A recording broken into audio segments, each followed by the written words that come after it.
Toastmaster, fellow Toastmasters, and welcome guests.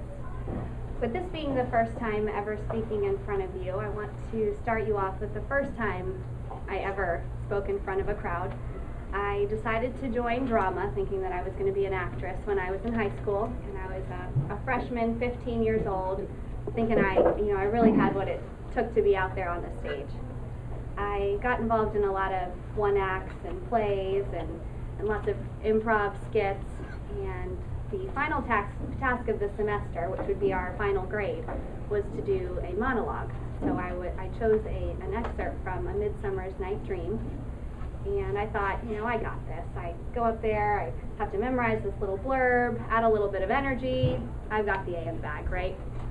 So the day came when I was to go up there and present my monologue, and I'm walking up on stage, and the stage has kind of like imagine the stairs coming up this way. You have to turn your back to the audience to get up on stage, where you proceed to the middle, and I'm walking up the stage, and all of a sudden I get this huge thump in my back, and my friend had basically wrapped her arms around me as I'm walking up the stage, and I turned around and I said, Autumn, what are you doing? I'm about to do my final presentation. She said, Allie, if you trust me at all, you will wrap this sweatshirt around your waist right now.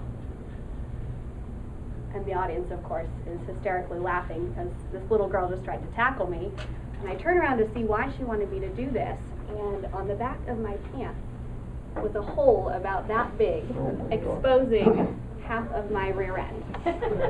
So, needless to say, my monologue did not go well. I could barely remember my lines when I got out there, and that was the last time I was ever on stage.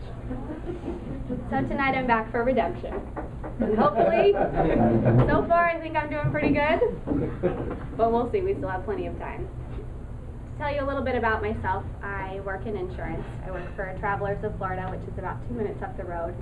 I'm an auto damage claims adjuster, so to sum up what I do, I investigate car accidents all day, which most people would think that is a terrible job to have because you're constantly on the phone with people who have just been in a car accident, are not very happy, sometimes they're injured, and they really don't want to talk to anybody. But to be completely honest, I really like what I do because in the end, people really just need your help. Sometimes they come in there with a real attitude, thinking insurance companies are, they're just after my money, especially with all that garbage that's out there right now, with no offense if I have any personal injury lawyers in here.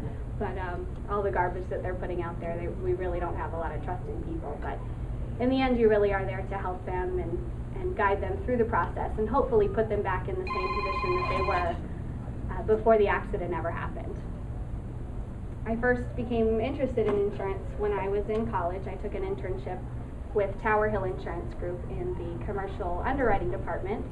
I was there for about 3 months, and to be completely honest, underwriting was pretty boring, but after some time I gained a little bit more responsibility and started taking on some commercial claims, which was definitely the most interesting part of my job because people come up with the most brilliant ideas to damage their property that you can't even fathom most of the time what was going through their head at the time. But that's why insurance companies are here, to insure stupidity, right? That's why we're here. But besides what I do on a professional level, I do have a lot of hobbies. I like to stay active and play sports. But one of my most favorite hobbies is traveling. Ever since I was 15, I got involved with a program where I did a study abroad program when I was in high school for a month. We did a trip over to Australia where we met with a lot of political leaders. Also had a lot of fun when we were over there, don't get me wrong. But ever since then, I have traveled out of the country at least once a year. So I've visited every single continent except Antarctica, but do not worry. I will hopefully be going there within the next couple of years on a cruise and a little adventure trip. This year, my plan, and it's so hard when you start working to get time off, and I don't know how I'm going to keep it up, but this year I'm going to the Galapagos Islands. We're doing a week-long cruise, doing all the islands, and doing a lot of scuba diving, which another one of my expensive hobbies along with traveling, but if you've never done it, I highly recommend it. So we'll do a week in the Galapagos Islands, Peru and Ecuador for another week, to do Machu Picchu and all the other sites there. So really looking forward to it. But this is a very short speech, being the icebreaker, and hope you all have gotten to know me a little bit better, and I look forward to meeting each and every one of you. And the one thing I really did want to gain from tonight is redemption. From my first exposure, you know, I hope that I didn't expose myself too much tonight, and so far I think I did pretty good. So I'll consider this a success. So, Mr. Taylor.